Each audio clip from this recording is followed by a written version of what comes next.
ओम नमो भगवते वासुदेवाय।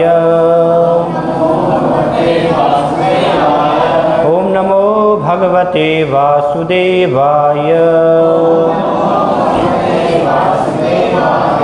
ओम नमो भगवते वासुदेवाय।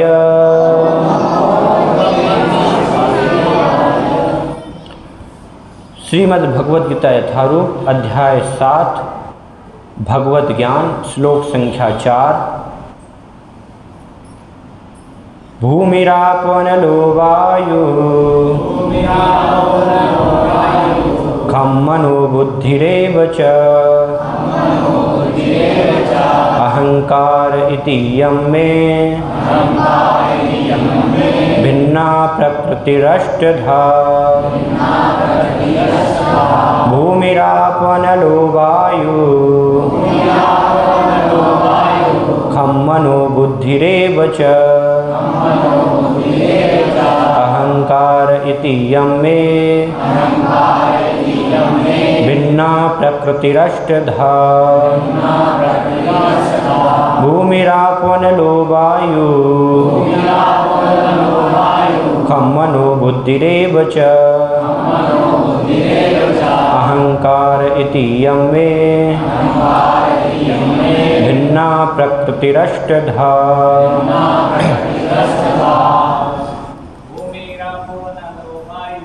भूमिरापनलो वायु खं मनो बुद्धिरेव च अहंकार इति यं मे भिन्ना प्रकृतिरष्टधा। भूमिरापनलो वायु खं मनो बुद्धिरेव च अहंकार इति यं मे भिन्ना प्रकृतिरष्टधा। भूमिरापनलो वायु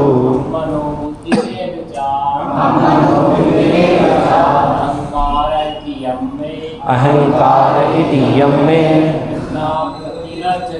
भिन्ना प्रकृतिरष्टधा। भूमिरापनलो वायु खं मनो बुद्धिरेव च अहंकार इति यं मे भिन्ना प्रकृतिरष्टधा। माताएं,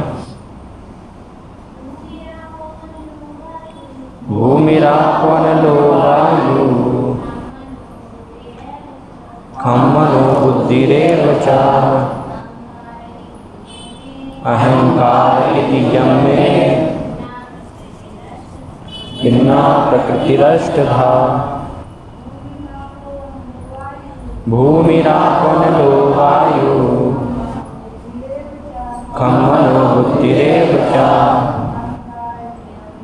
अहंकार इति यं मे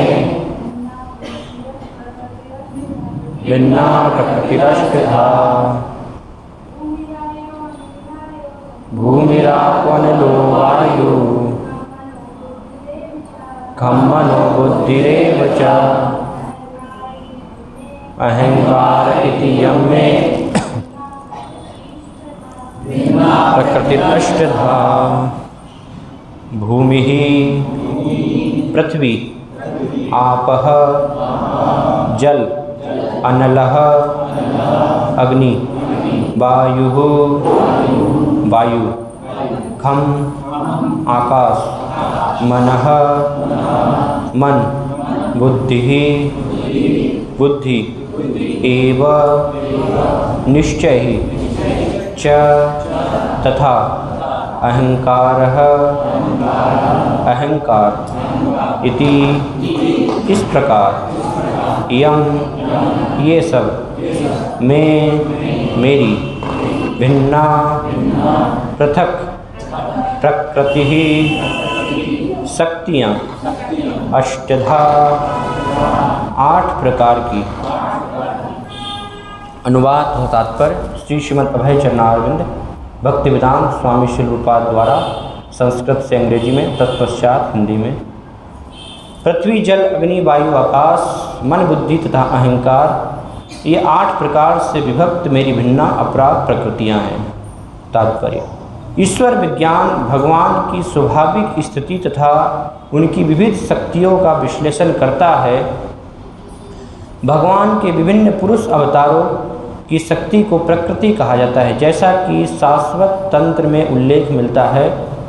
विष्णु स्तोत्रीनि रूपाणि पुरुषाख्यान्यथो विदुः, एकम तु महतः सृष्टम, द्वितीयम त्वंड संस्थितम, तृतीयम सर्वभूतस्थम, तानि ज्ञात्वा विमुच्यते। सृष्टि के लिए भगवान कृष्ण का स्वांश 3 विष्णुओं का रूप धारण करता है। पहले महाविष्णु हैं जो संपूर्ण भौतिक शक्ति महत तत्व को उत्पन्न करते हैं। द्वितीय गर्भोदकशायी विष्णु हैं जो समस्त ब्रह्मांडों में प्रविष्ट होकर उनमें विविधता उत्पन्न करते हैं। तृतीय क्षीरोदकशायी विष्णु हैं जो समस्त ब्रह्मांडों में सर्वव्यापी परमात्मा के रूप में फैले हुए हैं और परमात्मा कहलाते हैं। वे प्रत्येक परमाणु तक के भीतर उपस्थित हैं। जो भी इन तीनों विष्णु रूपों को जानता है वह भवबंधन से मुक्त हो सकता है। यह भौतिक जगत भगवान की शक्तियों में से एक का क्षणिक प्राकट्य है। इस जगत की सारी क्रियाएं भगवान कृष्ण के इन तीनों विष्णु अंशों द्वारा निर्देशित है। ये पुरुष अवतार कहलाते हैं। सामान्य रूप से जो व्यक्ति ईश्वर तत्व कृष्ण को नहीं जानता वह यह मान लेता है कि यह संसार जीवों के भोग के लिए है और सारे जीव पुरुष हैं, भौतिक शक्ति के कारण नियंता तथा भोक्ता हैं। भगवद गीता के अनुसार यह नास्तिक निष्कर्ष झूठा है। प्रस्तुत श्लोक में कृष्ण को इस जगत का आदि कारण माना गया है। श्रीमद् भगवद गीता में भी इसकी पुष्टि होती है। भगवान की पृथक पृथक शक्तियों इस भौतिक जगत के घटक हैं। यहाँ तक कि निर्विशेषवादियों का चरम लक्ष्य ब्रह्म ज्योति भी एक आध्यात्मिक शक्ति है जो परम व्योम में प्रकट होती है। ब्रह्म ज्योति में वैसी विभिन्नताएं नहीं जैसी कि वैकुंठ लोकों में हैं, फिर भी निर्विशेषवादी इस ब्रह्म ज्योति को चरम शाश्वत लक्ष्य स्वीकार करते हैं। परमात्मा की अभिव्यक्ति भी क्षीरोदकशायी विष्णु का एक क्षणिक सर्वव्यापी पक्ष है। आध्यात्मिक जगत में परमात्मा की अभिव्यक्ति शाश्वत नहीं होती। अतः यथार्थ परम सत्य तो श्री भगवान कृष्ण हैं। वे पूर्ण शक्तिमान पुरुष हैं और उनकी नाना प्रकार की भिन्ना तथा अंतरंगा शक्तियाँ होती हैं। जैसा कि ऊपर कहा जा चुका है, भौतिक शक्ति 8 प्रधान रूपों में व्यक्त होती है। इनमें से प्रथम 5 पृथ्वी, जल, अग्नि, वायु तथा आकाश स्थूल अथवा विराट सृष्टियाँ कहलाती हैं, जिनमें 5 इंद्रिय विषय जिनके नाम हैं शब्द, स्पर्श, रूप, रस तथा गंध सम्मिलित रहते हैं। भौतिक विज्ञान में ये ही 10 तत्व हैं, किंतु अन्य 3 तत्वों को जिनके नाम मन, बुद्धि तथा अहंकार है भौतिकतावादी उपेक्षित रखते हैं। दार्शनिक भी जो मानसिक कार्यकलापों से संबंध रखते हैं पूर्ण ज्ञानी नहीं है, क्योंकि वे परम उद्गम कृष्ण को नहीं जानते। मिथ्या अहंकार मैं हूँ तथा यह मेरा है, जो कि संसार का मूल कारण है। इसमें विषय भोग की 10 इंद्रियों का समावेश है। बुद्धि महत तत्व नामक समग्र भौतिक सृष्टि की सूचक है। अतः भगवान की 8 विभिन्न शक्तियों से जगत के 24 तत्व प्रकट हैं, जो नास्तिक सांख्य दर्शन के विषय हैं। ये मूलतः कृष्ण की शक्तियों की उपशाखाएं हैं और उनसे भिन्न हैं, किंतु नास्तिक सांख्य दार्शनिक अल्प ज्ञान के कारण यह नहीं जान पाते कि कृष्ण समस्त कारणों के कारण हैं। जैसा कि भगवद गीता में कहा गया है, सांख्य दर्शन की विवेचना का विषय कृष्ण की बहिरंग शक्ति का प्राकट्य है। ओम ज्ञानतिमिरान्धस्य ज्ञानञ्जनशलाकया चक्षुरुन्मीलितं तस्मै श्रीगुरुवे नमः। श्रीचैतन्यमनोभीष्टं स्थापितं येन भूतले स्वयं रूपकदा मह्यं ददाति स्वपदान्तिकं। वन्देऽहं श्रीगुरो श्रीयुतपदकमलं श्रीगुरून् वैष्णवांश्च श्रीरूपं साग्रजातं सहगण रघुनाथान्वितं तं सजीवं साद्वैतं सावधूतं परिजनसहितं कृष्णचैतन्यदेवं श्रीराधा कृष्णपादां सहगण ललिता श्रीविशाखान्वितांश्च। जय श्रीकृष्ण चैतन्य प्रभु नित्यानंद श्री अद्वैत गदाधर श्रीवासादि गौर भक्तवृंद। हरे कृष्णा कृष्णा कृष्णा हरे हरे, हरे राम राम राम हरे हरे। भूमिरापो नलो वायु कम मनोबुद्धिरेव च अहंकार इतियम में भिन्ना प्रकृतिर अष्टदा। पृथ्वी, जल, अग्नि, वायु, आकाश, मन, बुद्धि तथा अहंकार, ये 8 प्रकार से विभक्त मेरी भिन्ना अपरा प्रकृतियाँ हैं। भगवान श्री कृष्ण इस अध्याय में अर्जुन को अपने बारे में ज्ञान देना प्रारंभ करते हैं। इसलिए शिल प्रपात इस अध्याय का नाम देते हैं भगवत ज्ञान। अर्थात इस अध्याय के माध्यम से भगवान के बारे में हम ज्ञान प्राप्त कर सकते हैं। और किस प्रकार का ज्ञान? पूर्ण रूप से।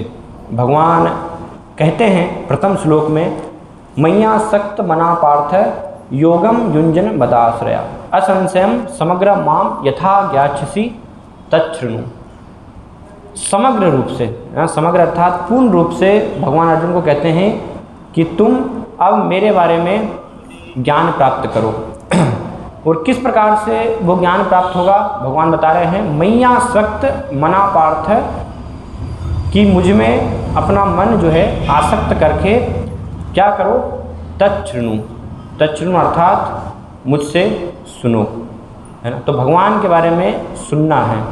उस सुनने के माध्यम से हम संपूर्ण रूप से भगवत ज्ञान प्राप्त कर सकते हैं। और किस प्रकार से सुनना है जिससे कि संपूर्ण रूप से भगवत ज्ञान प्राप्त हो पाए? तो जैसे अर्जुन ने साक्षात भगवान श्री कृष्ण से सुना, उसी प्रकार से अगर जो भगवान कृष्ण की परंपरा में उनके जो प्रतिनिधि आ रहे हैं, उनके जो भक्त हैं, उन भक्तों के माध्यम से अगर हम श्रवण करते हैं तो वो सीधे प्रत्यक्ष रूप से भगवान से ही सुनने के समान है, एक प्रकार से, है ना।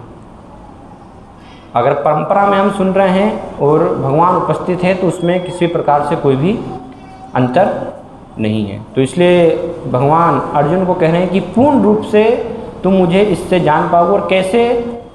सिर्फ तुम्हें जानकारी ही नहीं होगी, सैद्धांतिक रूप से तो तुम जानोगे ही, लेकिन इसका व्यवहारिक भी ज्ञान तुम्हें होगा, व्यवहारिक रूप से भी तुम जान पाओगे। इसलिए भगवान आगे कहते हैं, ज्ञानम तेहम अभिज्ञानम इदम बक्षामि अशेषतः यज् गत्वा नेह भूयो अन्यज् ज्ञातव्यम अवशिष्यते।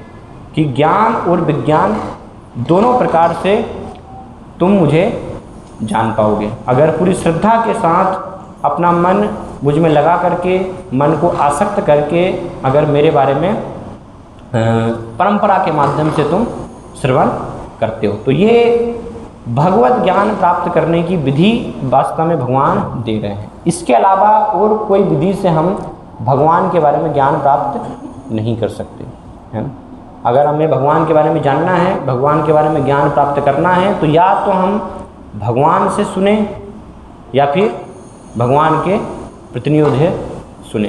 तो भगवान तो हमारे समक्ष उपस्थित नहीं है अभी, है ना, अर्जुन के जैसे। तो फिर हमारे पास कौन सा मार्ग बचता है? एक ही मार्ग बचता है ना, भगवान के प्रतिनिधियों से श्रवण करने का मार्ग। उसके अलावा और कोई उपाय नहीं है। अगर गुरु शिष्य परंपरा में भगवान के जो प्रतिनिधि हैं उनसे अगर हम श्रवण नहीं करेंगे तो हम भगवान के बारे में नहीं जान पाएंगे, भगवान के बारे में हमें ज्ञान प्राप्त नहीं होगा। ज्ञान का अर्थ है यहाँ पर ज्ञान अर्थात विज्ञान, है ना, जिसमें कि ज्ञान भी निहित है प्लस व्यवहारिक जो चीज़ होती है विज्ञान कि उसको कैसे हमें साक्षात्कार करना है वो भी उसमें निहित है। इसमें करना है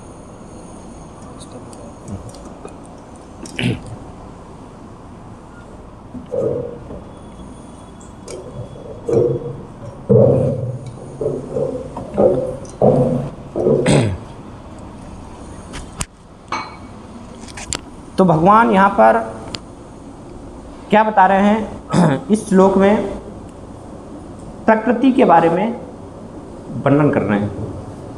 8 प्रकार की यहाँ पर इस श्लोक में प्रकृति के बारे में वर्णन किया जा रहा है। तो प्रकृति अर्थात प्रकृति के पीछे कोई ना कोई पुरुष होना चाहिए। प्रकृति मतलब एक प्रकार से हम उसको स्वभाव कह सकते हैं, है ना। कि यदि हम कहें कि ये इसका ये स्वभाव है ना, क्या प्रकृति है, किसी वस्तु की हम प्रकृति बोलते हैं, तो उससे स्वाभाविक रूप से निकल कर आता है कि प्रकृति क्या है, स्वतंत्र नहीं है ना। प्रकृति के पीछे कोई ना कोई पुरुष होना चाहिए। जब हम प्रकृति की बात कर रहे हैं अर्थात किसकी प्रकृति, ये प्रश्न उठना चाहिए, है ना, किसकी प्रकृति।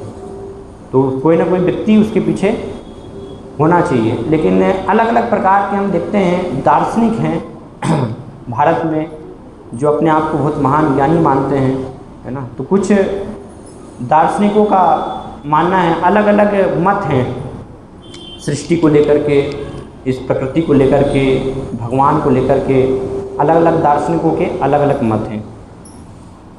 कुछ का मानना क्या है कि जीव ही, हम जो हैं वही सब कुछ करने वाले हैं, है ना, हम ही करता है, एक प्रकार से उनका ये मानना होता है। लेकिन ऐसे व्यक्तियों के लिए भगवान भगवद्गीता में क्या कहते हैं, भगवान भगवद्गीता में कहते हैं कि जो व्यक्ति ये सोचता है कि मैं ही करने वाला हूँ, भगवान कहते हैं वो उसका मिथ्या अहंकार है ना। वास्तव में सब कुछ तो क्या करती है, प्रकृति करती है। प्रकृति क्रियमाणानि गुणे कर्माणि सर्वश अहंकार विमूढ़ात्मा कर्ता हमिति मन्यते, है ना। अहंकार के बस होकर के एक मूर्ख व्यक्ति ये सोचता है कि मैं करने वाला हूँ, मैं करता हूँ, है ना। लेकिन वास्तव में सब कुछ प्रकृति के 3 गुणों के अनुसार कार्य हो रहा है। सतोगुण, रजोगुण, तमोगुण, इन तीनों गुणों से प्रभावित होकर के व्यक्ति वास्तव में कार्य करता है। फिर एक प्रकार के दार्शनिक होते हैं दूसरे, जिनका मानना है कि सब कुछ भगवान करते हैं, है ना, भगवान के बिना तो एक पत्ता भी नहीं हिलता। तो वो सही भी है ना, भगवान हर चीज़ के कारण है। ईश्वर परम कृष्ण सच्चिदानंद विग्रह अनादि राधे गोविंद सर्व कारण कारणम, सभी कारणों के भगवान जो हैं कारण है। इस श्लोक में उसी को समझाया जा रहा है कि कैसे भगवान हर एक चीज़ के कारण है।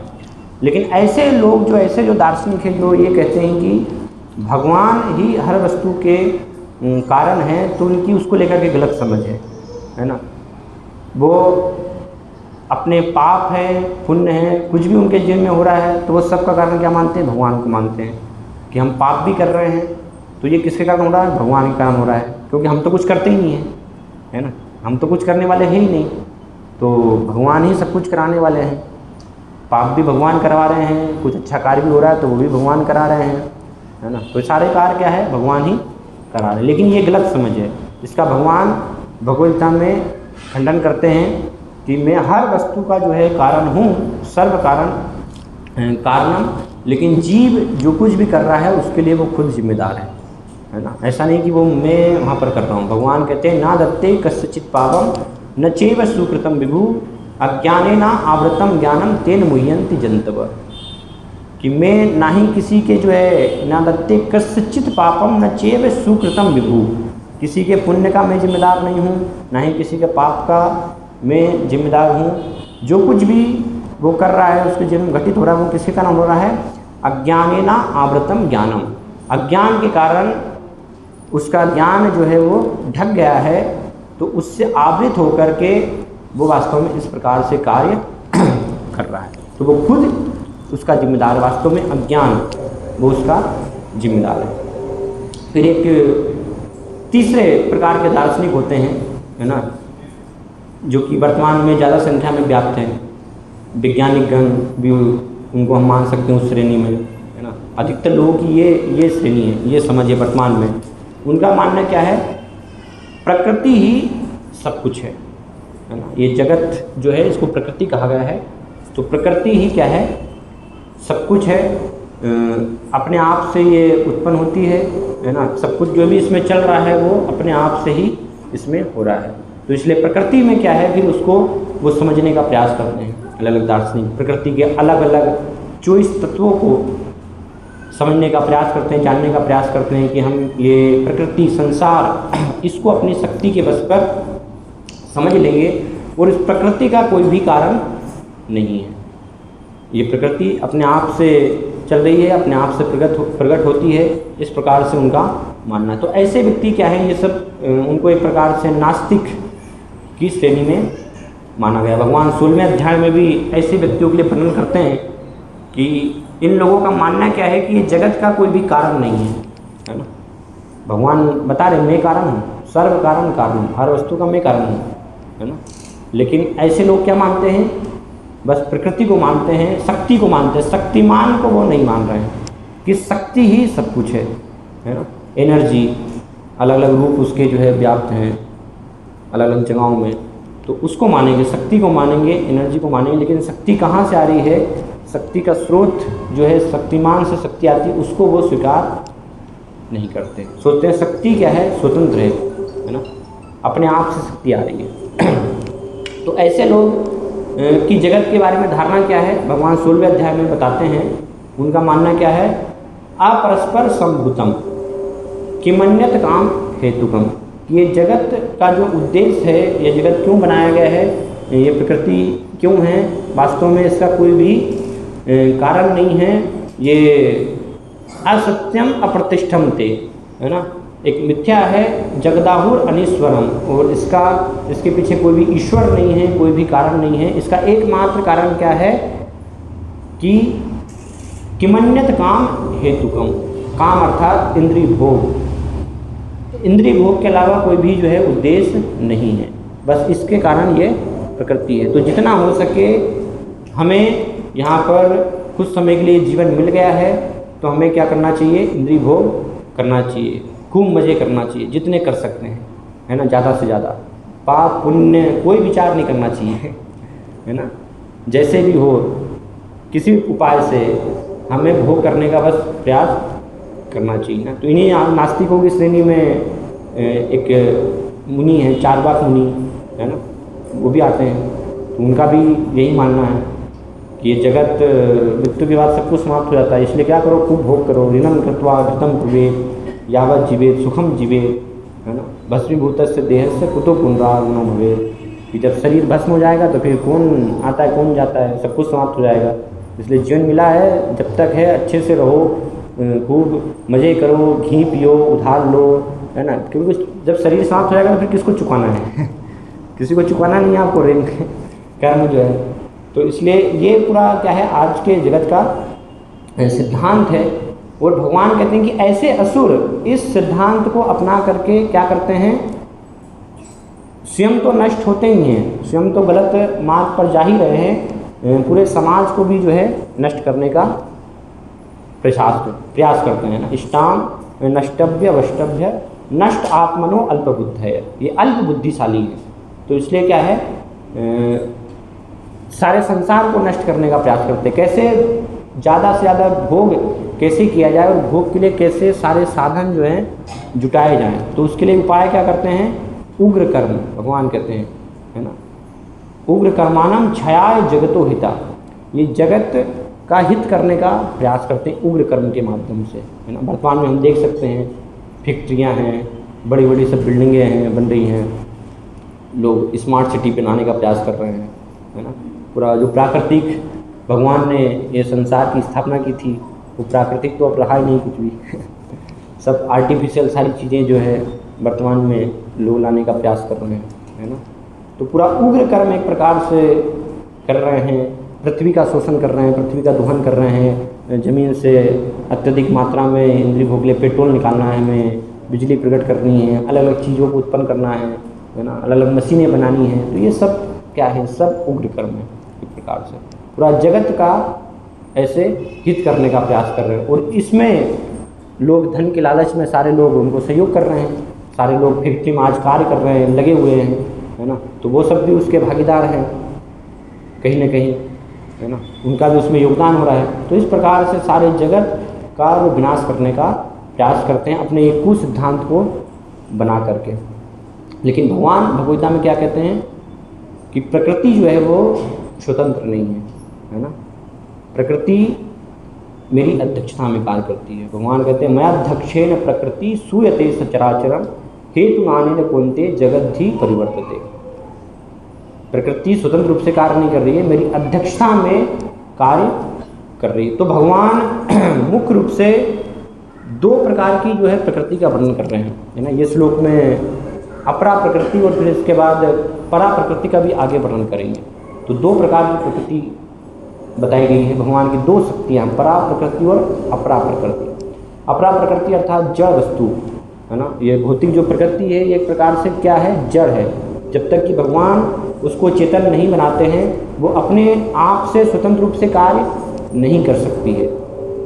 वैज्ञानिक, जिनको कि हम वैज्ञानिक कहते हैं, लेकिन वास्तव में वो वैज्ञानिक नहीं, क्योंकि मूर्ख हैं। कोई उनके अंदर दिमाग होता नहीं है ना। एक सामान्य बुद्धि भी नहीं होती उनके अंदर, लेकिन लोग उनको वैज्ञानिक मानते हैं कि बहुत बुद्धिमान, बुद्धिशाली है ना।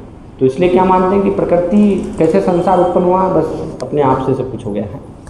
इसका कोई भी कारण नहीं है, कुछ भी नहीं था, बस अचानक से जो है अपने आप से ये प्रकृति, कुछ तत्व मिल गए, ये सब जड़ तत्व जो है ना, और मिलने से अपने आप से उनमें कार्य चालू हो गया। तो कभी देखा हमने ऐसे? हो सकता है क्या? आप सारे जो है मटेरियल है एक मकान बनाने के लिए, है ना, ईंट है, सीमेंट है, सबको बस रख दीजिए सामान ला करके, तो अपने आप वो मिल जाएंगे और मकान बन जाएगा। कभी नहीं, हज़ारों साल तक वो पड़े रहेंगे, कभी नहीं होगा मकान बनेगा, बिल्डिंग। जब तक कि व्यक्ति नहीं चाहिए, उनको मिलाने के लिए कारीगर चाहिए, कारीगर बनाएगा, है ना, तब वास्तव में बिल्डिंग खड़ी होगी।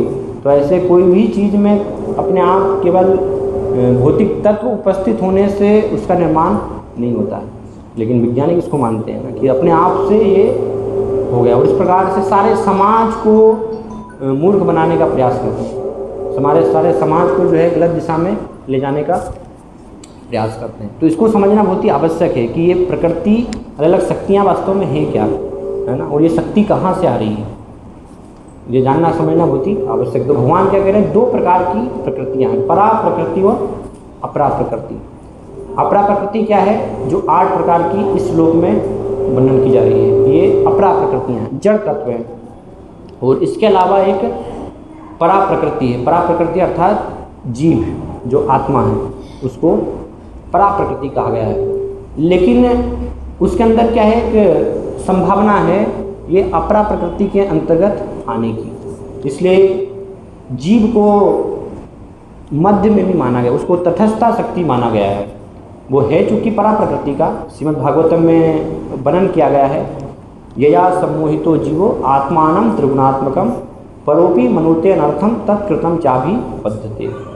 कि जीव क्या है, परा प्रकृति, परा अर्थात श्रेष्ठ, आध्यात्मिक, भगवान की प्रकृति का है। भगवान का जो स्वभाव है सब चित आनंद, वो जीव का स्वभाव है, वो उसकी प्रकृति है, क्योंकि भगवान का अंश है एक जीव, है ना। तो उसकी इस भौतिक जगत की जो प्रकृति है भिन्न, वो उसकी प्रकृति नहीं है। लेकिन अपने आप को क्या है, वो इस प्रकार से माया के संसर्ग में आने से, ये भौतिक प्रकृति के संसर्ग में आने से, क्योंकि उसके अंदर वो संभावना है भौतिक प्रकृति में आने की। तो जब भौतिक प्रकृति में आ जाता है, 3 गुणों से अपने आप को संलग्न मानता है, तो उसके कारण क्या है, ये जड़ वस्तु से संबंधित अपने आप को वो समझता है। तो इसलिए भगवान कहते हैं कि वास्तव में परा प्रकृति का है वो, परोपि मनुते अनर्थम, है ना। लेकिन अपने आप को मानता क्या है, अनर्थ मानता है ना। अपने आप को ये देह से अपनी पहचान करता है। प्रपात यहाँ पर इस श्लोक में लिख रहे हैं, मैं और मेरा, है ना, इस भावना से अपनी पहचान करता है। अहम भाव, इसको कहते हैं मिथ्या अहंकार, है ना। ये मिथ्या अहंकार से जीव क्या है, ग्रसित हो जाता है। जो कि मिथ्या अहंकार भी एक 8 जो प्रकृति है यहाँ पर वर्णन किया रहा है, उसमें से वो सूक्ष्म है थोड़ा सा अहंकार जो है, लेकिन वो भी एक अपरा प्रकृति है।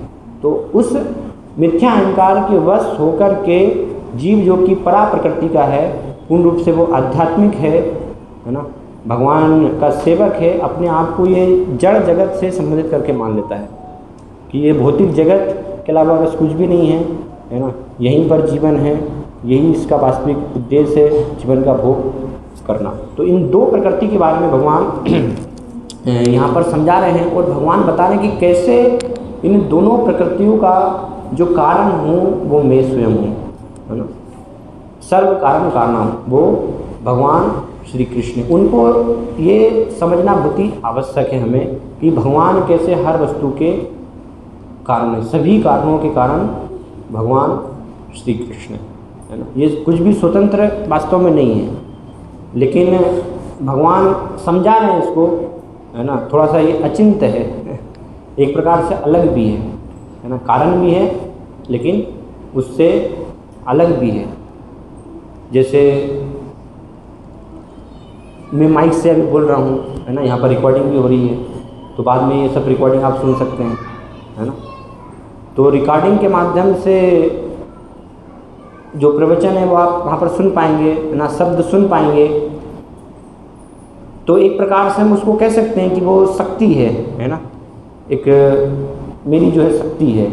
लेकिन फिर भी वहाँ से मैं प्रकार से उपस्थित भी हूँ और अलग भी है ना, अंतर भी है। जैसे यहाँ पर भी प्रत्यक्ष रूप से है ना, तो वहाँ पर वो प्रत्यक्ष रूप से उस प्रकार से नहीं है, शब्द रूप में है। उसका जो है भगवान की एक भिन्ना प्रकृति, शब्द रूप में उसका क्या हो गया, वहाँ पर रूपांतरण हो गया, है ना, एक जड़ वस्तु के रूप में उसका रूपांतर हो गया, जिसके माध्यम से कि हम वो श्रवण कर पाएंगे, हमें वो लाभ मिल पाएगा। लेकिन जो व्यक्ति है जिसके कि वो शब्द हैं वो तो वहाँ पर उपस्थित नहीं है ना।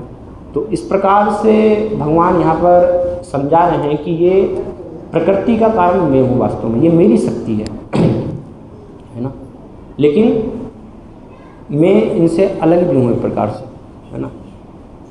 तो शक्ति और शक्तिमान, इसलिए दोनों को समझना बहुत ही आवश्यक है। जैसे पंखा चल रहा है यहाँ पर, है ना, तो कोई सोच सकता है कि अपने आप चल रहा है, ये तो अपने आप नहीं चल रहा है, इसके पीछे जो पावर आ रहा है ना, तो उसके पीछे बहुत बड़ा पावर हाउस लगा हुआ है। फिर पावर हाउस को भी कंट्रोल करने के लिए वहाँ पर सब मैनेजर और सब जो वैज्ञानिक सब लगे हुए हैं, तो वो व्यक्ति है ना, अंततः एक व्यक्ति इसको जो है कंट्रोल कर रहा है ना। जिसको ज्ञान नहीं वो सोच सकता है कि अपने आप सब शक्ति कार्य कर रही है, अपने आप से चल रहा है, लेकिन एक व्यक्ति पीछे लगा हुआ है। तो ऐसे ही ये संसार जो प्रकृति है, भगवान की इतना व्यवस्थित तरीके से बहुत ही सुनियोजित ढंग से ये कार्य कर रही है, हम देख रहे हैं, है ना। कितना सुंदर भगवान ने प्रकृति बनाई है ना। हर चीज़ इसमें अपने अपने समय के अनुसार सब पूरा सुनियोजित तरीके से कार्यरत है। तो ये सब कुछ अपने आप हो रहा होगा, इसके पीछे कोई व्यक्ति नहीं होना चाहिए, है ना। छोटी से छोटी चीज़ के लिए जो है व्यक्ति है, शिलपाद समझाते हैं प्रवचन में कि कोई एक डिपार्टमेंट है ना, अगर भौतिक जगत मिले तो उसको संभालने के लिए कितने सारे व्यक्तियों की आवश्यकता पड़ती है, हम देखते हैं, है ना। अलग अलग स्तर पर अलग अलग व्यक्तियों की जो है आवश्यकता पड़ती है वहाँ पर जो है। तो भगवान की सृष्टि जो इतनी सुव्यवस्थित तरीके से क्या अपने आप से हो जाएगा, उसमें वहाँ पर भगवान की आवश्यकता नहीं है उसको चलाने के लिए, उसको नियंत्रित करने के लिए। तो इसलिए ये स्पष्ट रूप से हमें इसको साक्षात्कार करना बहुत ही ज़रूरी है कि प्रकृति किसी भी स्थिति में स्वतंत्र नहीं है, प्रकृति के पीछे पुरुष हैं, है ना, और हम भी प्रकृति हैं। हम भी जो पुरुष अपने आप को मानते हैं वो मिथ्या अहंकार है यहाँ पर हमारा, है ना, कि हम अपने आप को पुरुष मान रहे हैं, भोक्ता मान रहे हैं। हम सब भी वास्तव में प्रकृति हैं। प्रकृति अर्थात जो पुरुष है, जो स्वामी है, उनके द्वारा भोग्य वस्तु। तो एकमात्र पुरुष कौन है? भगवान है केवल, है ना। भगवान ही भोक्ता है। भगवान भगवता में कहते हैं भोक्तारम यज्ञ तपसाम सर्वलोक महेश्वरम। भगवान एकमात्र जो है भोक्ता है, हम सब प्रकृति हैं। अंतर ये है कि ये जगत भिन्ना प्रकृति अपरा प्रकृति है और हम परा प्रकृतियाँ हैं, लेकिन हैं दोनों प्रकृतियाँ ना। पुरुष कोई भी नहीं है इस जगत में। पुरुष जो भोक्ता हैं वो केवल एकमात्र भगवान है। तो कैसे ये प्रकृति के वास्तव में भगवान कारण है, उसको वैज्ञानिक तरीके से भगवान यहाँ पर समझा रहे हैं, है ना, कि ये 8 जो इस भौतिक जगत जो मिलकर के बना है, ये 8 तत्वों से, है ना। 5 तत्व हमें दिखाई देते हैं, 3 तत्व हमें नहीं दिखाई देते हैं क्योंकि स्थूल है वो, है ना। जो 5 तत्व है, भूमि, पृथ्वी, जल, अग्नि, वायु, आकाश, है ना, इनको हम देख पा रहे हैं अपनी आँखों से। लेकिन इनसे भी जो सूक्ष्म तत्व बताए गए हैं, मन, बुद्धि और अहंकार, उनको हम नहीं देख पाते हैं। उनको एक ज्ञानी व्यक्ति उनके लक्षणों के माध्यम से देख सकता है ना। जैसे मन को हम पहचान पाते हैं, जान पाते हैं कैसे? उसके लक्षण से। मन का कार्य है थिंकिंग, विलिंग, फीलिंग, है ना, सोचना, अनुभव करना, इच्छा करना। तो ये कार्यों के माध्यम से हम जान पाते हैं कि हाँ, मन वास्तव में कार्य कर रहा है। बुद्धि सही क्या है, गलत क्या है ना, उसमें अंतर करना, उसके माध्यम से हम बुद्धि का विवेचन कर पाते हैं, बुद्धि को जान पाते हैं कि किस व्यक्ति में बुद्धि है, किसी व्यक्ति में बुद्धि नहीं है ना। फिर उसके भी ऊपर और सूक्ष्म बताया गया अहंकार, और इसके भी ऊपर फिर आत्मा को बताया गया है। तो आत्मा ने चूँकि अभी अपने आप को ये अपरा प्रकृति से संबंधित कर लिया है, तो इसलिए वो क्या सोचता है कि मैं ये प्रकृति से ही बना हूँ, मेरी पहचान वास्तव में यही है ना। लेकिन वो सब इनसे परे है, इनसे ऊपर है। आत्मा जो है ये सभी 5 स्थूल तत्व और 3 सूक्ष्म तत्व, इन सभी तत्वों से ऊपर है। तो कैसे ये सारे तत्व जो है प्रकट होते हैं और भगवान कैसे इन सारे तत्वों के कारण हैं, श्रीमद् भागवतम में इसका विस्तार से वर्णन किया गया है ना। श्रीमद् भागवतम में बताया गया है कि कैसे ये सृष्टि जब होती है तो कैसे एक के बाद एक ये सारे तत्व प्रकट होते हैं। ये जब ये जगत नहीं होता है तो भगवान कैसे इन सारे तत्वों को वास्तव में प्रकट करने वाले हैं। तो इसलिए यहाँ पर शाश्वत तंत्र से उल्लेख किया जा रहा है कि भगवान ये तत्वों को प्रकट करने के लिए अपना विस्तार करते हैं 3 रूपों में, है ना। 3 विष्णुओं के रूप में अपना विस्तार करते हैं। विष्णुस्तो त्रिरूपाणी पुरुषख्यान्यतो विदु, यहाँ पर बताया जा रहा है। और इनके सबके कार्य बताए जा रहे हैं। अलग अलग भगवान अलग अलग रूप में प्रकट होकर के अलग अलग प्रकार से कार्य करते हैं। तो इससे हम समझ पाएंगे कि भगवान कितने श्रेष्ठ हैं वास्तव में, है ना। और ये जगत जो कि इतना जटिल हमें लग रहा है, वैज्ञानिक इसको समझने का प्रयास कर रहे हैं, है ना, वो भगवान की बस एक शक्ति का प्राकट्य है, बहुत ही तुच्छ शक्ति का बस प्राकट्य है ना। भगवान ऐसे अनंत अनंत कोटि ब्रह्मांड जो है प्रकट करते हैं। तो भगवान यहाँ पर विस्तार करते हैं कैसा, सबसे पहले बताया गया है भगवान अपना विस्तार करते हैं महाविष्णु के रूप में, है ना। जो प्रथम विष्णु हैं महाविष्णु के रूप में भगवान श्री कृष्ण अपना विस्तार करते हैं। और महाविष्णु जो है वो कारण सागर, जो कि आध्यात्मिक जगत, यहाँ से आध्यात्मिक जगत की शुरुआत होती है। आध्यात्मिक जगत और भौतिक जगत जिसमें कि अलग अलग 14 लोग आते हैं, उनके बीच की एक प्रकार से ये कारण सागर रेखा का कार्य करता है ना। दोनों आध्यात्मिक जगत और भौतिक जगत की ये सीमा है एक प्रकार से।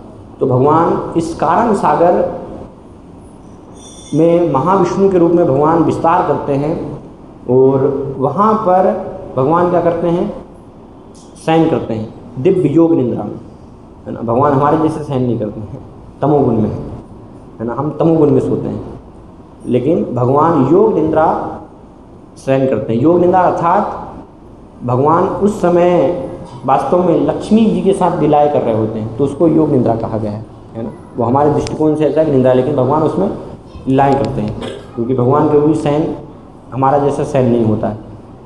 लेकिन जब सृष्टि इस जगत की करनी होती है ना, यहाँ पर जीवों को अवसर प्रदान करना है, एक तो उनकी इच्छाओं को भोगने का, जो अलग अलग इच्छाएँ हैं, और साथ में उनको ये अवसर देना कि वो इच्छाओं को छोड़ करके स्वयं को जाने, अपना संबंध जो है पुनः दोबारा से भगवान से स्थापित कर पाएँ।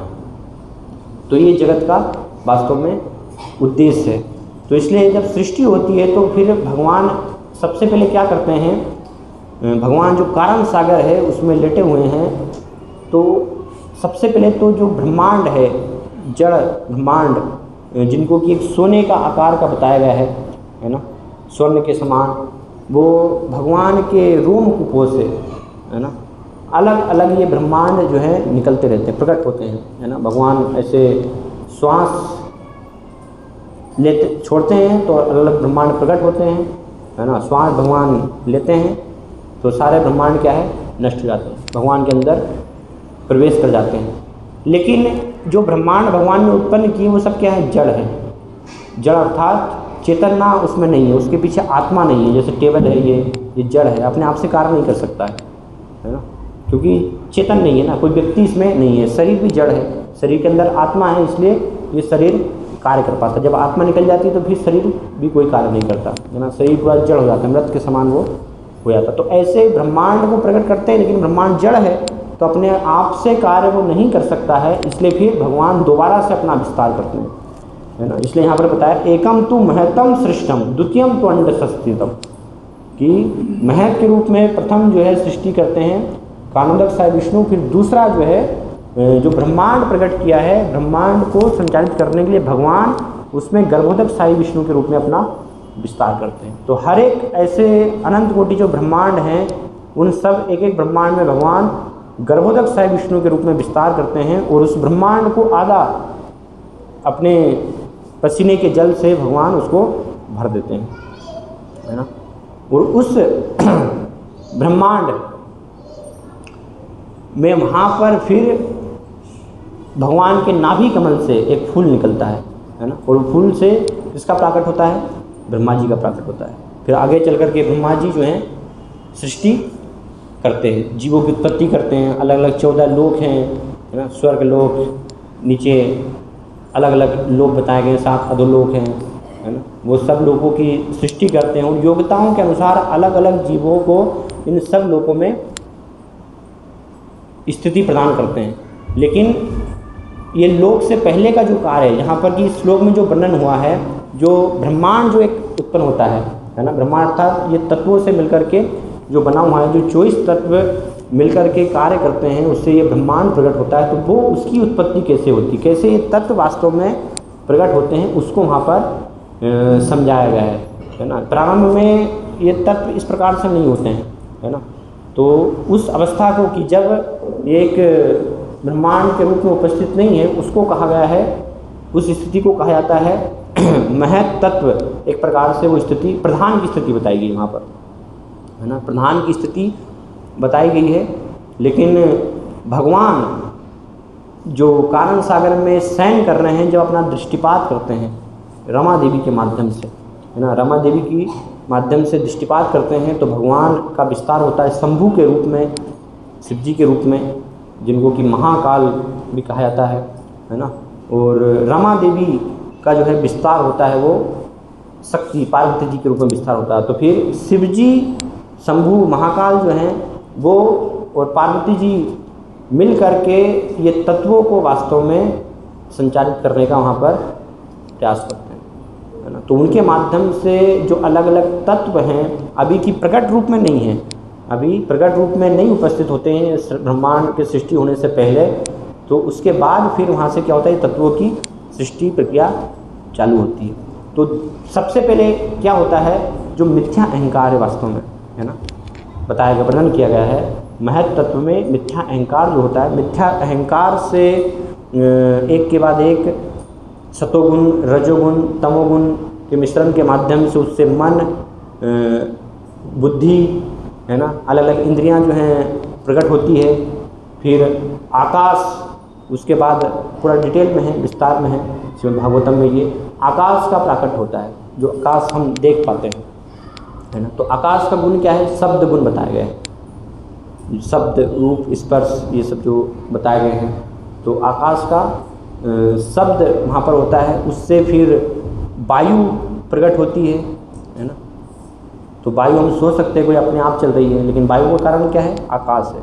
ऐसे शिल्पा समझाते हैं कि हर एक कारण का हम जानने का प्रयास करेंगे तो अंत में हम जान पाएंगे कि वास्तव में भगवान सभी कारणों के कारण है। इसलिए भगवान भगवता में कहते भी हैं, अहम सर्वस्य प्रभुओ मत्तः सर्वम प्रवर्तते इति मत्वा भजन्ते मां बुधा भाव समन्विता। वो बुद्धिमान व्यक्ति है जो इस प्रकार से जान करके मेरा भजन करता है कि अहम सर्वस्य प्रभु, मैं ही सब कुछ हूँ, है ना।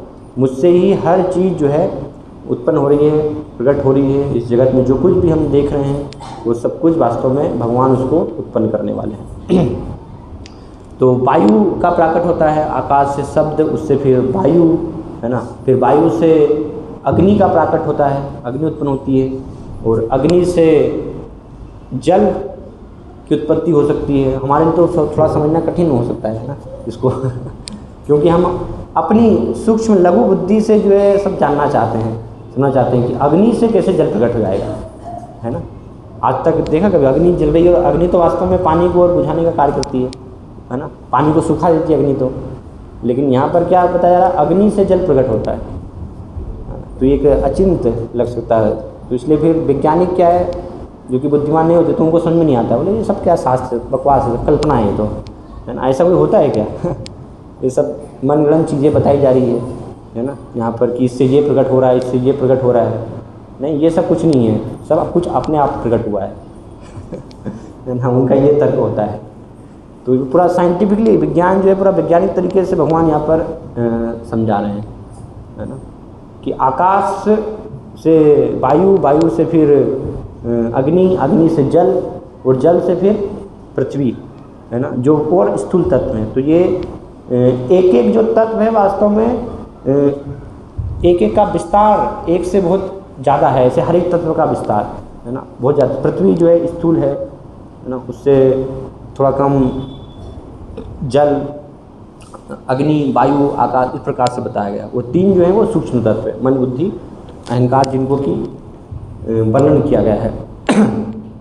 तो हर एक ब्रह्मांड ये तत्वों से वास्तव में मिलकर के बना होता है ना। ये एक ही ब्रह्मांड नहीं है, ऐसे अनंत कोटि ब्रह्मांड हैं, वो सब ये तत्वों से मिलकर के बने होते हैं। जब भी ब्रह्मांडों की सृष्टि करनी होती है तो भगवान ये तत्वों को प्रकट करते हैं, है ना, एक के बाद एक ये सारे तत्व प्रकट होते हैं। और जब प्रलय होता है, प्रलय के समय जब सारे ब्रह्मांड भगवान महाविष्णु के शरीर में दोबारा से प्रवेश कर जाते हैं, तो फिर क्या होता है, जैसे ये प्रकट हुए हैं उसी के प्रकार से, वही विधि से एक के बाद एक सारे तत्वों का विनाश भी होता है ना। पृथ्वी जो है उससे, जिससे कि वो प्रकट हुआ था, जल में समाहित हो जाता है। इसलिए हम देखते हैं प्रलय के समय सारा संसार जलमग्न हो जाता है ना। फिर जल अग्नि में समाहित हो जाता है ना। अग्नि जो है वायु में, वायु आकाश में, है ना, आकाश ये सब तत्व फिर महत तत्व में, इस प्रकार से, है ना, महत तत्व फिर पूरे तत्व प्रधान, वहाँ पर जो वो स्थिति हो जाती है। तो जैसे प्रकट होते हैं उसी अनुपात में, उसी प्रकार से फिर सारे तत्व एक एक करके नष्ट भी होते हैं। तो हम देख सकते हैं कि किस प्रकार से जो है ये पूरी एक जटिल व्यवस्था में लग सकती है। लेकिन भगवान के लिए कोई कठिन कार्य नहीं, भगवान के लिए बहुत सरल, ये सब भगवान की इच्छा मात्र से, है ना, ये सारे ब्रह्मांड शक्तियाँ सब प्रकट होते हैं, उनका समापन हो जाता है ना, भगवान के सोचने मात्र से। इसलिए बताया गया परास शक्तिर विविधे सूयते स्वाभाविकी ज्ञान बल क्रिया च न तस्य कारण कर्णम च विद्यते। भगवान को कोई भी जो है कार्य करने की आवश्यकता नहीं होती है, कुछ करना नहीं होता है। वो सोचते इतना जटिल है तो भगवान बहुत बिजी होंगे, ऐसा नहीं है। भगवान तो बस अपनी जो है लीलाएँ, वो मुख्य कार्य भगवान का गोलोक धाम में भक्तों के संग लीलाएँ, आनंद, है ना, आदान प्रदान करना।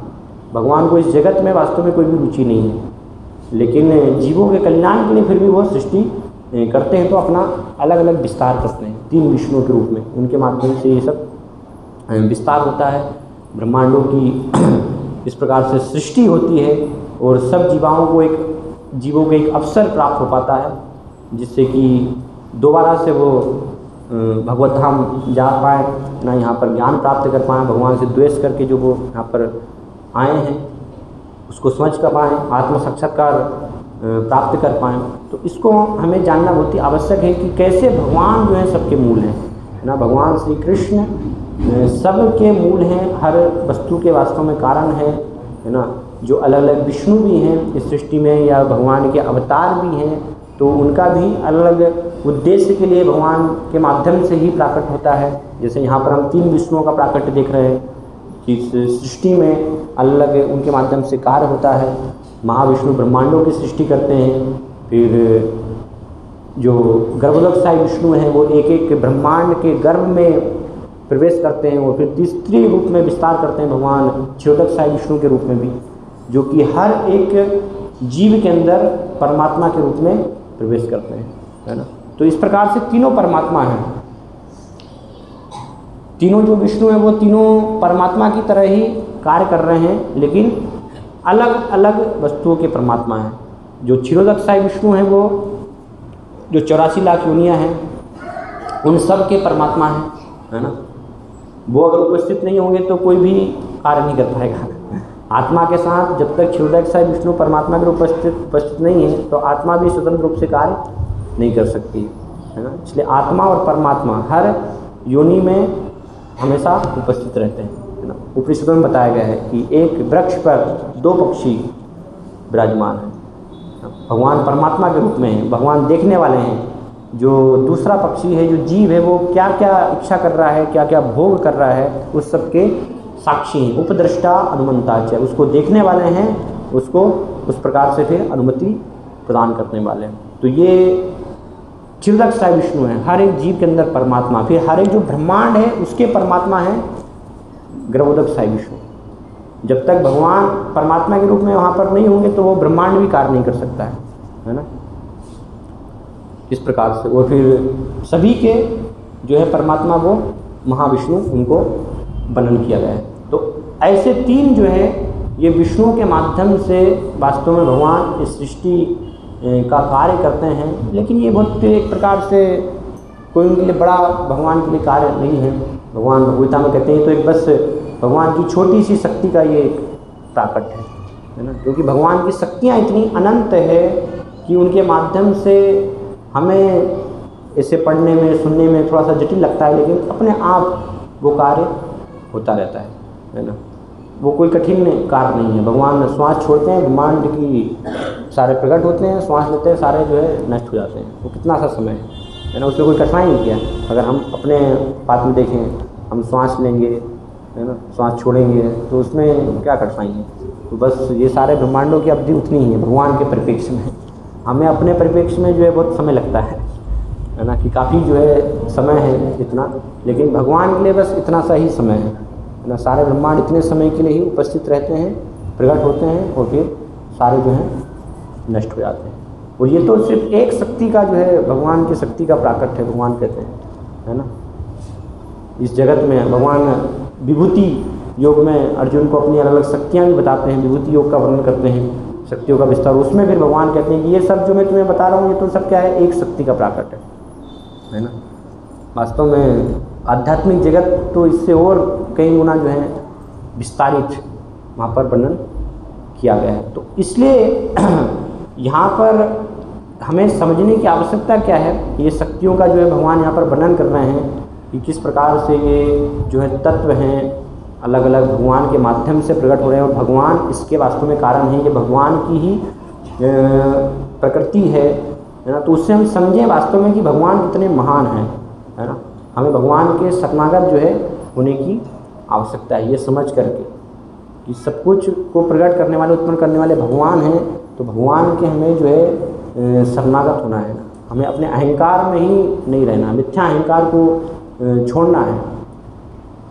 जो हमारा अहम भाव है कि मिथ्या अहंकार, बस हम सब कुछ जानना चाहते हैं, सब कुछ जो है समझना चाहते हैं है ना, लेकिन भगवान के बारे में हम सब कुछ नहीं जान सकते। भगवान को पूर्ण रूप से हम नहीं समझते, ब्रह्मा जी भी नहीं समझ सकते, तो फिर हम कैसे जान सकते हैं है ना। ब्रह्मा जी स्वयं बताते हैं श्रीमद् भागवतम में, ब्रह्मा जी की जबकि 4 सिर हैं है ना, हमारा तो एक ही सिर है। ब्रह्मा जी 4 अपने सिरों से जो है नहीं समझ पाए, वो भी भगवान को जानने में भ्रमित हो गए है ना। धम्म विमोहन लीला इसलिए भगवान वर्णन करते हैं कि ब्रह्मा जी भी जब देखते हैं भगवान श्री कृष्ण को, वो खेल रहे हैं ग्वाल वालों के साथ, और उनके साथ ऐसे बिल्कुल बस घुल मिल गए हैं जैसे एक सामान्य व्यक्ति हो है ना। उनका झूठा भी खा रहे हैं है ना, उल्टे हाथ से भी खा रहे हैं। तो ब्रह्मा जी तो ज्ञानी हैं, बुद्धिमान, तो चकित हो गए, बोले ये कैसे भगवान है ना। भगवान को तो शास्त्र के नियम पालन करना चाहिए है ना। भगवान को ज्ञान नहीं है, मुझे भी ज्ञान है कि सीधे हाथ से खाना चाहिए, और भगवान को ये ज्ञान नहीं है, उल्टे हाथ से कार्य कर रहे हैं तो ये कैसे फिर भगवान हो सकते? नहीं, भगवान तो नहीं हो सकते हैं। तो चलो देखता हूँ थोड़ा परीक्षा करके मैं। तो सारे फिर बालकों को और वो सब चुरा लेते हैं है ना, थोड़े समय के लिए बस प्रयास करते हैं उनको जो है ले जाने का, लेकिन उतने समय में तो पृथ्वी पर 1 साल व्यतीत हो जाता है, क्योंकि ब्रह्मा जी का समय और इस जगत का समय अलग अलग है। तो थोड़े समय के लिए, कुछ क्षण के लिए ही जाते हैं, लेकिन यहाँ पर 1 साल हो जाता है। तो जब वापस आते हैं उसी में उनको पछतावा हो जाता है कि मैंने कुछ गलत किया है ना।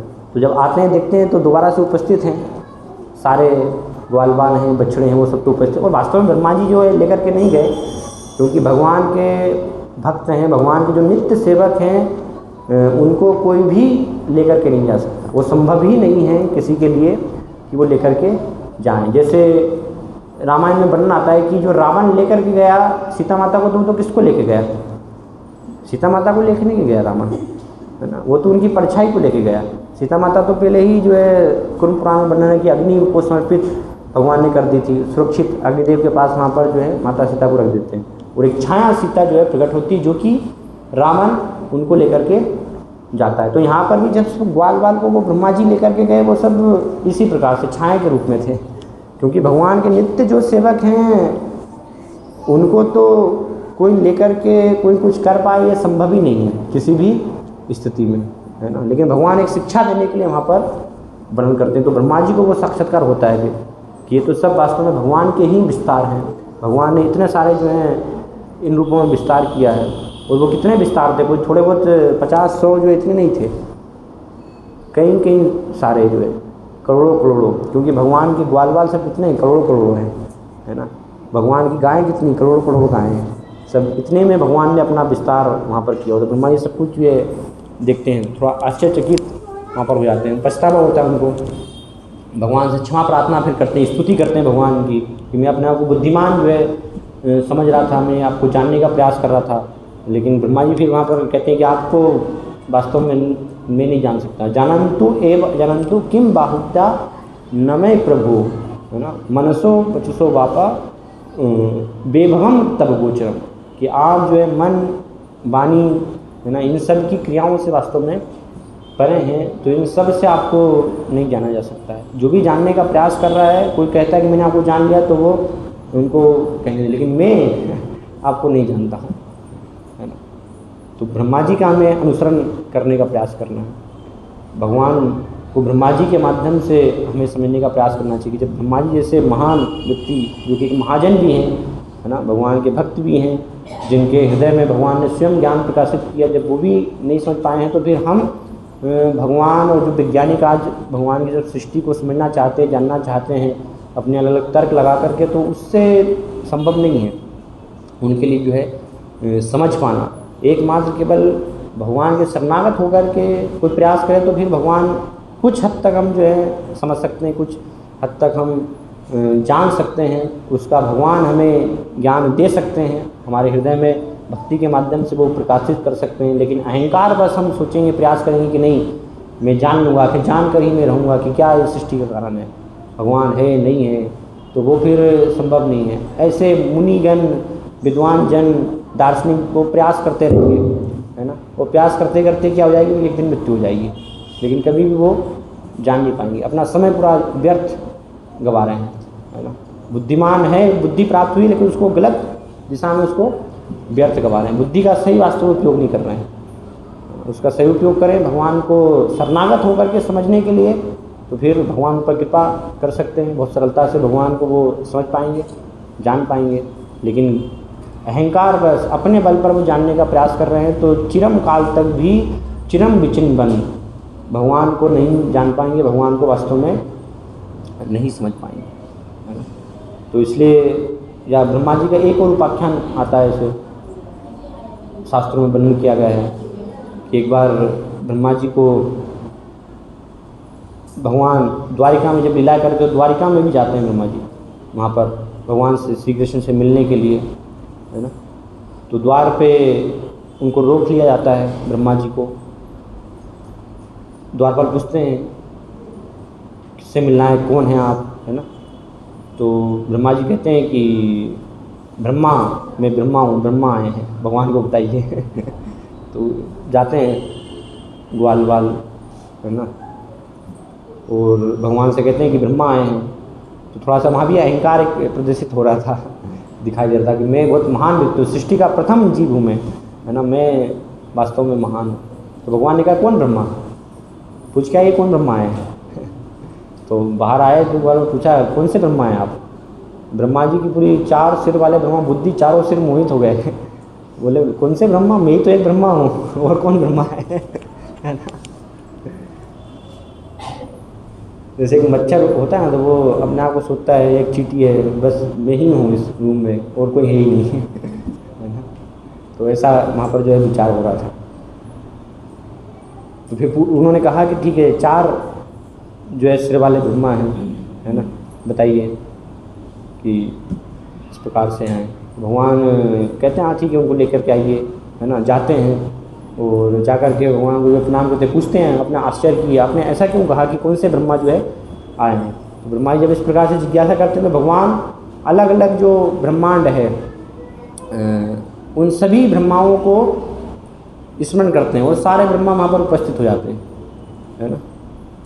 तो फिर ब्रह्मा जी को बताते हैं भगवान कि देखो ये सबसे छोटा ब्रह्मांड है जिसमें तुम रह रहे हो, इसलिए तुम्हारे क्या 4 सिर है ना। इसके अलावा और भी अलग ब्रह्मांड है, ये एक ही नहीं है। तो देखो ये सारे ब्रह्मा जो है ना, किसी के 8 सिर हैं, किसी के 16 सिर थे, किसी के वहाँ पर 100, किसी के 1000 और किसी के लाख सिर थे, है ना। अब हमारी कल्पना लग सकता है कि लाख सिर कैसे हो सकते हैं, वो व्यक्ति कितना बड़ा हुआ कैसे होगा, लाख सिर कैसे लगे होंगे, है ना।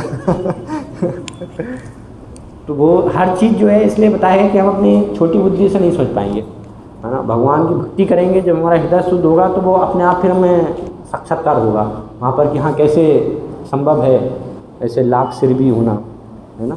हर चीज़ संभव है, इसलिए अचिंत्य शक्ति पर विश्वास होना चाहिए। ये बहुत जानना आवश्यक है कि भगवान को समझना चाहते हैं तो हमें ये समझना चाहिए कि भगवान अचिंत्य रूप से भी कार्य कर सकते हैं, है ना। तभी हम वास्तव में भगवान को समझ पाएंगे। तो ये सब ब्रह्मा जी देखते हैं वहाँ पर, उनको फिर साक्षात्कार होता है कि मैं कितना वास्तव में तुच्छ हूँ, है ना। मैं तो कुछ भी नहीं हूँ, मैं एक छोटे से बस ब्रह्मांड का सृष्टा हूँ। वास्तव में भगवान सब कुछ करने वाले हैं, भगवान की शक्ति से मैं तो एक निमित्त मात्र हूँ, लेकिन उसमें मैं भी अपने आप को महान समझ रहा हूँ बहुत, है ना।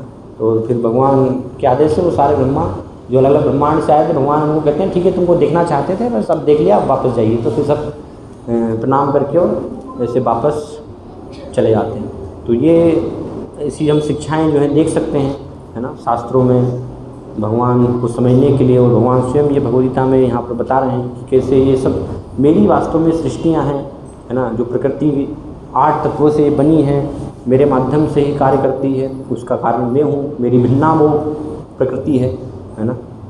तो उसका कारण मैं हूँ, ये हमें समझना चाहिए। इसलिए हम भगवान की फिर शरण लें। इसको समझ करके उद्देश्य ये है कि हमें भगवान के शरणागत होना है, जो भगवान भगवता में कहते हैं सर्वधर्मान परित्यज्य माम एकम शरणं व्रज, कि मेरी शरण में आओ, है ना। भगवान एक व्यक्ति हैं, हर एक प्रकृति के पीछे एक व्यक्ति का जो है हाथ होता है। भगवान कोई निराकार नहीं है, सब कुछ अपने आप नहीं चल रहा है। तो इस भ्रम से हम निकलें, है ना, भगवान को समझें, भगवान को जानें और उनके शरणागत हों, क्योंकि वो हमारा मूल स्वभाव है, क्योंकि हम परा प्रकृति हैं, भगवान के हम अंश हैं, है ना। तो उनकी सेवा में लगा होना, उनकी शक्ति उनसे अलग हम नहीं रह सकते हैं, वो किसी भी स्थिति में संभव नहीं है। शक्ति और शक्तिमान, है ना, तो बहुत ज़रूरी है उनके साथ में हमें जो है उनकी सेवा में संलग्न होना, तभी वास्तव में हम पूर्ण रूप से सुखी रह सकते हैं। तो इसको समझ करके ये उद्देश्य भगवान वास्तव में समझाना चाह रहे हैं यहाँ पर कि कैसे हम भगवान के शरणागत हों। हरे कृष्णा। यहाँ पर हम विराम देंगे। कोई अगर प्रश्न है आपके पूछ सकते हैं, संशय।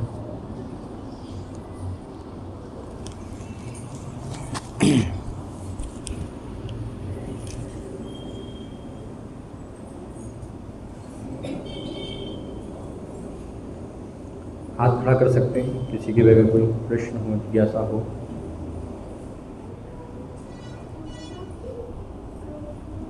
सृष्टि के विषय में चर्चा हुई तो उसमें जैसे जनरल जो अंडरस्टैंडिंग है वो ये है कि ब्रह्मा जी हैं, विष्णु जी हैं और महेश। ब्रह्मा जी का काम है सृष्टि करना, तो साधारण हम समझते हैं, तो सभी लोग बोलते हैं। तो ब्रह्मा जी सृष्टि करेंगे और विष्णु जी चलाएंगे और जो शिव जी हैं वो उसका संहार करेंगे। अब यहाँ पर जो हम चर्चा करेंगे उसमें यह है कि विष्णु जी के माध्यम से जो प्रधान और महत्व है, मतलब उनके माध्यम से, जैसे कि वो जो बोलना चाहिए कि जो 24 तत्व है वो प्राप्त हो रहे हैं, वो जो 24 तत्व प्राप्त हो रहे हैं उसमें कहीं ना कहीं विष्णु जी आ रहे हैं पिक्चर में, और फिर उसमें जो उनकी सृष्टि पात्र है वो शंभु है, तो शिव जी हुए। तो जो शिव जी हैं तो मतलब वो तो फिर शंभु जो है वो तो सृष्टि करने में वहाँ पर थोड़ा ऐसा लग रहा है कि रोल है, क्योंकि हम साधारणतः समझते हैं कि ब्रह्मा जी का कार्य है। तो फिर यहाँ पर जो 24 तत्व प्रकट हुए शिव जी और दुर्गा जी के माध्यम से, तो उसमें जो 24 तत्व प्रकट हुए और कहाँ पे ब्रह्मा जी का कार्य प्रारंभ हो रहा है। तो इसलिए श्रीमद् भागवतम में दो प्रकार की जो है सृष्टियों का वर्णन किया गया है। एक है मुख्य सृष्टि और दूसरी गौण सृष्टि बताई गई है। मुख्य सृष्टि जो कि प्रथम सृष्टि कहा गया, जिसको कहा गया सर्ग और विसर्ग। तो जो सर्ग की सृष्टि है वो वास्तव में भगवान के माध्यम से होती है। फिर बाद में जो विसर्ग है, जो गौण सृष्टि है, उसको ब्रह्मा जी करते हैं। तो यहाँ पर जो शिव जी और दुर्गा जी वास्तव में, इसलिए आप देखिए शिवलिंग जो है वो प्रतीक माना जाता है सृष्टि का, है ना। तो उनके माध्यम से सृष्टि हो रही है। लेकिन कैसे सृष्टि हो रही है, उनका कारण कौन है, वो कैसे प्रकट हो रहे हैं, वो महाविष्णु के माध्यम से प्रकट हो रहे हैं, है ना। अगर महाविष्णु अपने दृष्टिपात नहीं करेंगे तो शिव जी और जो दुर्गा जी, जो रमा देवी की दृष्टि उन पर पड़ती है, उसके माध्यम से वो कार्य कर पाते हैं, तो वो संभव नहीं होगा उनके लिए। तो इसलिए अंतिम में अगर कारण हम देखें तो फिर महाविष्णु का भी कारण देखें तो वो तो स्वयं भगवान श्री कृष्ण है। तो इस प्रकार से भगवान हर एक कारण के जो हैं कारण है। लेकिन यहाँ पर जो तत्व हैं, अलग अलग जो तत्व हैं मुख्य रूप से जो 24 एक प्रकार से जो तत्व बताए गए हैं, तो ये पूरा जड़ अवस्था में होता है ना। वो कार्य अपने नहीं कर रहे होते हैं, तो उनको वो क्रियान्वित कब होते हैं, जब उनमें काल प्रवेश करता है ना। तो काल एक वो प्रतीक महाकाल के रूप में भी बताया गया है ना। जैसे यहाँ पर गोलोक चार्ट उपस्थित है, उसमें आप देख सकते हैं वहाँ पर कि महाकाल, जिसका कि आधा भाग जो है वो अंधकार से ढका हुआ है ना, आधा भाग जो है सदाशिव लोक उसको भी एक कहा गया है। तो वो काल मतलब टाइम वहाँ पर, तो वहाँ से फिर क्या होता है, समय की शुरुआत हो जाती है। मतलब उनमें सभी तत्वों में क्रियाएं जो हैं आपस में चालू हो जाती है।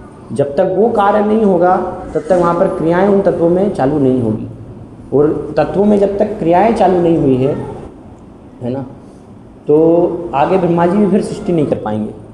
क्योंकि ब्रह्मा जी को जीवों को डालने के लिए, जीवों को उत्पन्न करने के लिए ये सब तत्व सही अवस्था में जो है चाहिए ना। तो वो उनको जो है सही स्थिति में देने के लिए, इससे पहले वो प्रधान अवस्था में होते हैं, लेकिन जब शिव जी और दुर्गा जी वो कार्य करते हैं तो उनके माध्यम से फिर वो महत तत्व में प्रकट हो जाते हैं। उनकी स्थिति मतलब वहाँ पर टाइम की शुरुआत हो जाती है, समय की शुरुआत हो जाती है। तो जब ये फिर पूरा व्यवस्थित तरीके से निर्माण जब हो जाता है तो फिर ब्रह्मा जी उसमें क्या करते हैं, ब्रह्मा जी का कार्य क्या है, जो भगवान के नाभि कमल से उनका प्रकट हो रहा है। ब्रह्मा जी अलग अलग जो 14 लोक हैं उनमें जीवों को डालने का कार्य करते हैं उनकी योग्यताओं के अनुसार। जो अलग अलग लोक हैं तो अलग अलग लोकों में देवताओं को ऊपर के उच्च लोक, ऐसे वो लोक की स्थिति प्राप्त होती है, या नीचे के लोक हैं तो उनमें अलग अलग जो कर्मों के अनुसार है, वो वास्तव में ब्रह्मा जी का कार्य है वहाँ पर उस सृष्टि को करना। लेकिन जो ब्रह्मांड है तब तक वो ब्रह्मा जी प्रकट नहीं कर सकते, क्योंकि ब्रह्मांड प्रकट होने के बाद तो ब्रह्मा जी का प्रकट हो रहा है ना। उसके बाद तो हम देख रहे हैं कि भगवान जब गर्भोदक साई विष्णु के रूप में प्रवेश करते हैं एक ब्रह्मांड में, फिर ब्रह्मा जी का वहाँ पर प्रकट होता है। तो शिव जी का कार्य उससे पहले है ना, दुर्गा जी जो है उनका कार्य पहले है ये ब्रह्मांड को प्रकट करने के लिए वहाँ पर।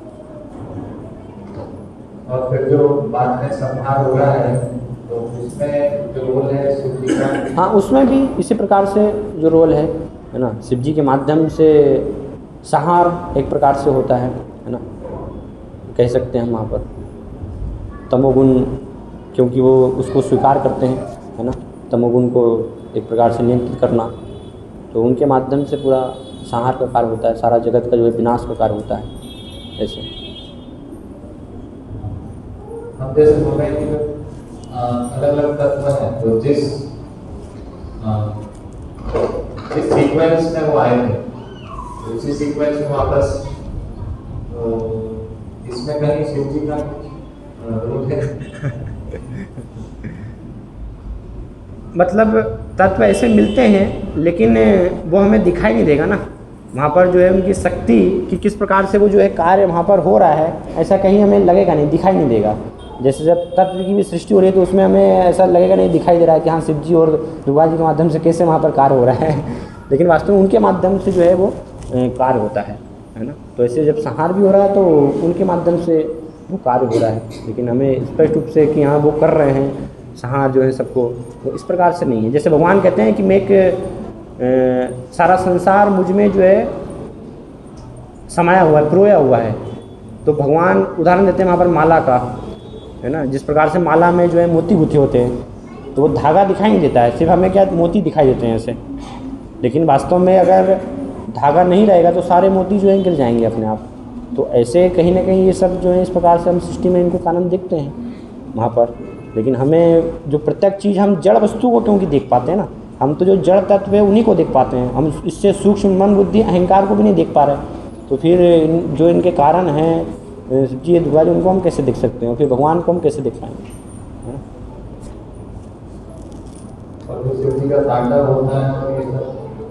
हाँ, तो वो उसी का कारण बताया गया। इसलिए हमें शास्त्र को स्वीकार करना चाहिए। शास्त्र को जब हम स्वीकार करेंगे और भगवान की भक्ति में जब लगेंगे तो फिर धीरे धीरे वो हमें साक्षात्कार होगा, उसको हम साक्षात्कार कर पाएंगे, समझ पाएंगे। क्योंकि हर चीज़ हम अपनी बुद्धि से नहीं समझ सकते हैं कि कैसे अब एज इट इज़ जो है कार्य हो रहा है, वैज्ञानिक तरीके से हाँ कैसे ऐसे कार्य हो रहा है उसको थोड़ा सा जो है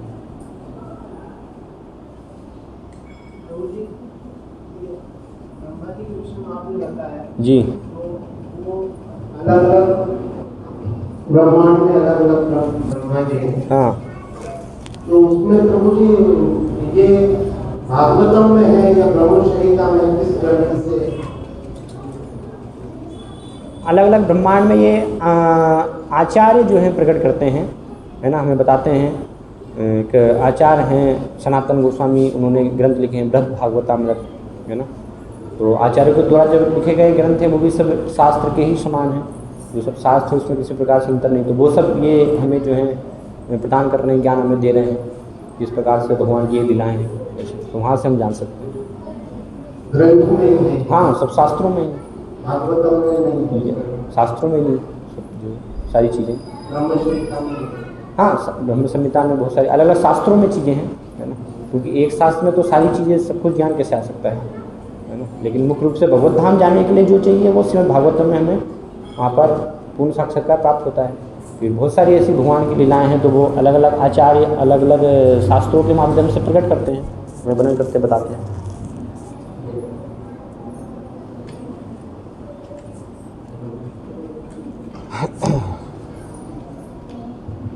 टाइम है? प्रभु जी मेरा एक प्रश्न है कि जिस प्रकार से 4 वेद हैं, ऋग्वेद, यजुर्वेद, सामवेद और अथर्ववेद, हाँ, जिसमें सबसे प्राचीन वेद है ऋग्वेद, जिसके 10वें मंडल में पुरुषोक्त ब्रह्मा के मुख से ब्राह्मण, भुजाओं से क्षत्रिय, उदर से वैश्य और चरणों से शूद्र। वास्तविकता में मैं आपसे ये पूछना चाहूँगा कि वाकई में ब्राह्मण कौन है? क्या? या वो वास्तविकता में ब्राह्मण कौन है? हाँ, या वो धर्म के रूप में ब्राह्मण है या कर्म के रूप में ब्राह्मण है? जिस तरह से ब्राह्मण वो है जो ब्रह्म वाक्य बोलता है, और ब्राह्मण क्षत्रिय वो है जो दूसरों की रक्षा करता है, वैश्य वो है जो एक तरीके से खान पान की मुद्रा का ध्यान रखता है, और शूद्र वो है जो सेवा करता है। तो वास्तविकता में हम सभी यहाँ पर सेवक हैं, तो हमें किस श्रेणी में आना चाहिए?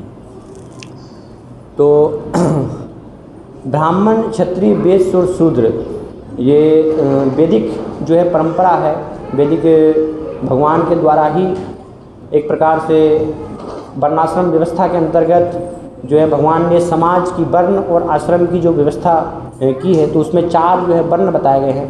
ऐसे पूरे समाज की जो व्यवस्था है, तो ब्राह्मण को भगवान का मस्तिष्क के रूप में बताया गया है ना, क्षत्रिय उनकी भुजाओं के रूप में, या जो वैश्य हैं वो उदर के रूप में, और शूद्र जो है जंघाओं के रूप में, इस प्रकार से बताया गया। तो शरीर का भी विभाजन हम देख सकते हैं, है ना। समाज शरीर का विभाजन इस प्रकार होता है, शरीर में सिर होता है, भुजाएं होती हैं, उदर होता है, पैर होते हैं, तो सब चीज़ों का होना आवश्यक है। ऐसे ही ये बृहद समाज की बात हो रही है, तो बृहद समाज में भी ये सभी का होना बहुत ही आवश्यक है। अर्थात ब्राह्मण मतलब क्या है? ब्राह्मण मतलब मस्तिष्क, है ना, मस्तिष्क का होना आवश्यक है। फिर क्षत्रिय भुजाएं, उनका भी होना आवश्यक है, तो सारा समाज अच्छे से कार्य कर पाएगा। फिर वैश्य उदर, उसका भी होना आवश्यक है ना। और जो है शूद्र मतलब पैर, उनका भी होना आवश्यक है।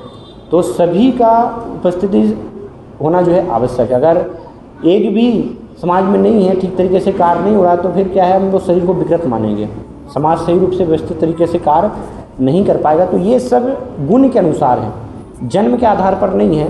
आज के समय लोग जन्म से जो है अपनी पहचान करते हैं। किसी का ब्राह्मण परिवार में जन्म हुआ तो लोग सोचते हैं हम ब्राह्मण हो गए हैं, है ना। क्षत्रिय परिवार में जन्म हो गया तो हम सोचते हैं क्षत्रिय हो गए। वास्तव में भगवान भगवता में 18वें अध्याय में इसको वर्णन करते हैं। गुण कर्म विभाग से भगवान ने व्यवस्था की है, चातुर्वर्णम मया सृष्टम गुण कर्म विभाग से, गुण और कर्मों के अनुसार है ना। डॉक्टर के घर में जन्म लेने से कोई व्यक्ति डॉक्टर नहीं हो जाएगा, आपको वो गुण भी अर्जित करना पड़ेंगे, है ना। तो इसी प्रकार से ब्राह्मण के यहाँ पर प्रकट होने से ही कोई ब्राह्मण नहीं हो जाता है जब तक कि उसमें गुण नहीं है। ऐसे व्यक्ति को ब्रह्म बिंदु कहा गया है। जो सिर्फ जन्म लेते हैं परिवार में, अगर गुण नहीं है तो उनको कहा गया ब्रह्म बंधु, है ना। उनको क्षत्रिय वंश में तो उनके बंधु कहा जाएगा। लेकिन जिनके अंदर गुण है, गुण अर्थात ब्राह्मण के गुण बताए गए। क्या गुण होना चाहिए? यजन व्याजन पठन पाठन दान प्रतिग्रह, ये 6 जो है गुण बताए गए हैं कि वो यजन याजन, है ना, यज्ञ करते हैं, पूजा करते हैं, दूसरों को करवाते हैं, पठन पाठन शास्त्रों का अध्ययन करते हैं, दूसरों को शास्त्रों का ज्ञान देते हैं, भिक्षा ग्रहण करते हैं, दान लेना दान देना, ये उनके जो है कार्य बताए गए। तो इन कार्यों में अगर कोई व्यक्ति लगा हुआ है तो हम उसको कहेंगे कि हाँ ये ब्राह्मण है ना। और वास्तव में ब्राह्मण मतलब ब्रह्म जानातिथि ब्राह्मण है, अर्थात वो ब्रह्म को जानता है, उसका साक्षात्कार उसको है, वो जीवन में अपने पालन कर रहा है, तो उनको ब्राह्मण कहा जाएगा। क्षत्रिय मतलब शौर्यम तेजो धृतिर्दाक्षम युद्धे चाप्य पलायनम, जिनके अंदर शौर्य है, वीरता है ना, तेज है, जो युद्ध से कभी भी पलायन नहीं करेंगे, है ना। अगर सामने जो है शत्रु है और डर कर आप भाग गए तो फिर वो क्षत्रिय नहीं है, उनको क्षत्रिय नहीं कहा गया। तो ऐसे ही वेश्य बताया गया, वेश्य का कार्य कृषि गौरक्षा वाणिज्यम, है ना, कृषि करना, गायों की रक्षा करना, वो वेश्य का कार्य बताया गया। शूद्र का कार्य है सेवा करना इन तीनों वर्णों की। तो वो गुण के अनुसार, क्योंकि उनकी बुद्धि इस प्रकार से, तो वो वही कार्य कर पाएंगे, है ना। अगर आप शूद्र को जो है ब्राह्मण के स्तर पर बिठा दें, उसमें वो बुद्धि नहीं है तो वो कार्य नहीं कर पाएगा ना। सबकी अलग अलग अपनी अपनी स्थिति है ना। पैर की जगह पर ही रहें तो ठीक है, पैर को हम सिर के स्थान पर नहीं लगा सकते ना। कुछ पैर के साथ तो बड़ा अन्याय हो रहा है ये तो, कि पैर नीचे क्यों है, उनको तो चलना पड़ता है। और मस्तिष्क जो है बहुत वो बस कार्य करता है ना, बुद्धि अपनी लगाता रहता है तो उसका वैसा गुण है, तो इसलिए मस्तिष्क की तरह कार्य करेगा, भुजाओं की तरह कार्य करेंगी, है ना, उधर की तरह कार्य करेगा। कोई सोचे कि उधर खा रहा है, नहीं पैर बोले कि नहीं मैं ही खाऊंगा भोजन जो है उधर को क्यों, तो फिर वो निर्बल हो जाएगा, उसको शक्ति प्राप्त नहीं होगी। तो ये पूरी व्यवस्था भगवान ने इस प्रकार से की है कि सब अपने अपने गुण कर्म के अनुसार कर्तव्यों को समझें, उस प्रकार से कार्य करें, और ये समाज उससे व्यवस्थित तरीके से फिर चलेगा, और जो चरम लक्ष्य जीवन का भगवान की भक्ति, उसको जान पाएंगे, है ना। तो प्रभु जी वास्तविकता में ये मान लिया जाए कि धर्म के आधार पर नहीं, कर्म के आधार पर एक व्यक्ति ब्राह्मण या किसी भी गुण के आधार पर, हाँ, कर्म और गुण के आधार पर। परंतु प्रभु जी कहा जाता है कि शीलम परम आभूषण, जी शीलम परम आभूषण मतलब चरित्र की सबसे बड़ा आभूषण है। हाँ। परंतु अभी हम युवाओं में ये चीज देख रहे हैं कि आजकल के युवाओं में 2 चीजें होती हैं। वास्तविकता में मैं आपसे अच्छी बातें कर रहा हूँ, मेरा चरित्र उचित नहीं है, ये भी हो सकता है। तो वास्तविकता में हम ऐसा क्या करें कि हमारा चरित्र उन्नत हो? हाँ, तो चरित्र उन्नत कैसे होगा, उसके लिए भगवान वर्णन करते हैं, यस्यास्ति भगवती भक्तिर अकिंचना गुना सर्वे गुना तत्र समासते सुरा हराव भक्तस्य कुतो महद गुना मनोरथे नास्तो धावतो वही। श्रीमद् भागवतम में कहा गया है कि जो भगवान का भक्त नहीं है वास्तव में वो दुष्चरित्र है ना, उसका कोई भी चरित्र नहीं है।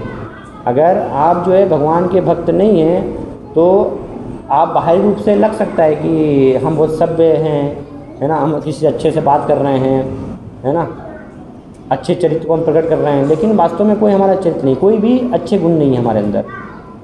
अच्छे गुण किनके अंदर होते हैं, किनका चरित्र अच्छा होता है? जो कि भगवान के भक्त हैं, वास्तव में भगवान की भक्ति को समझ रहे हैं, भगवान से अपने संबंध को समझ रहे हैं और भगवान की सेवा करने में लगे हुए हैं। तो उसमें अपने आप फिर भगवान की सेवा में लगे होने से सारे अच्छे जो है गुण आते हैं।